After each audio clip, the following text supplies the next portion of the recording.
kaming mga kontraktor ang nakikinabang dito. Marami din sa inyo, mga politiko, ang nagpapataba ng bulsa sa pangungurakot. Kawawa po talaga ang mga mamamayang Pilipino kasi ninanakaw lang natin ang kaban ng bayan. Sinong umaahon, tayo ba o sila?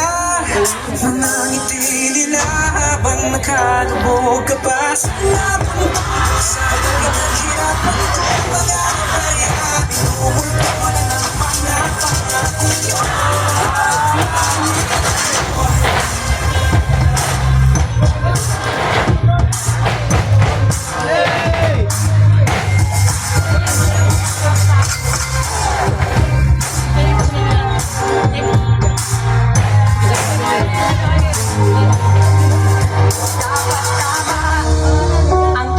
Hati-hati yan mula sa pinakamataas hanggang sa mga nasa gilid lang ng sistema. Sa patuloy na pagdinig sa Senado sa mga di umano kinurakot na proyekto ng gobyerno, 491 projects. Dapat tama, tama ba din natin ginagawa pang ulit-ulit na lang na ito ang bagong simula. Simula ng simula, bakit walang natatapos at rasa pa laging ipod ng swelas ng sapatos. Ilang beses na nga ako, ilang beses na ba ako, pati natin subukan ng tulungan at umakot bumahagi sa bigat na matagal na natin pasal pa tayo sama-sama natin malalagpasan din mas mabilis na bukas para sa ating mga anak ang unang hakbang ay pinili ng tamang nakatatak na pangalan sa palota. Huwag na tayong magpautol na sa atin ang pagyari at tayo pang tumibok. Hindi mo itigil ang pagsisi sa sibil na nasa pwestong di ka nakilala kapag sinigit sa lahat ng kanyang pangakong pagkakalala. Hindi tayo kumbinsido, wag na natin dapat tama.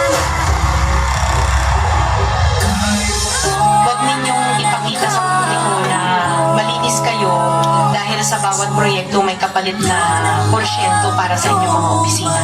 Tingnan ninyo rin ang mga pangalan na nakaupo ngayon at lalo na sa mismo mga nagpapalakad ng gobyerno. Mga pinukulang sa lisan sa gobyerno na tayo sigurahin ang pagtawaran may pamilya kung makain ang ulang sa dalawang beses sa isang araw yung sa wala ang pagluto. Bakit ganito ka pawis sa pagkain nila ang magkala kung pinagkakainin ang parang ulo. Alam mo naman ang kasyado ang lahat ng ito. Mga kaibigan at makinig kayo, ako'y kailangan ng mga pagkain sa bayan.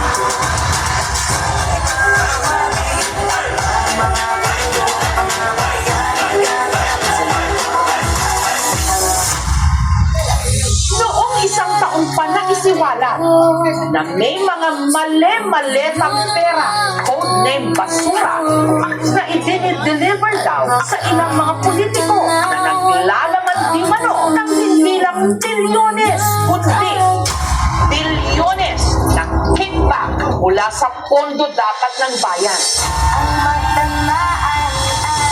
Nakakapagod ng maging mahirap.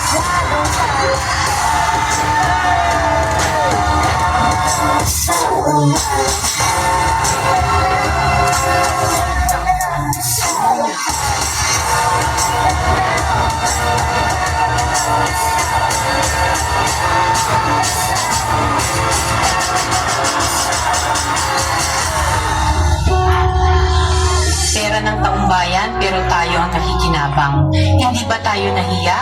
Ang mga mahihirap mas lalong naghihirap. Kaya tama na ang pangungurakot natin. Alam nyo ba?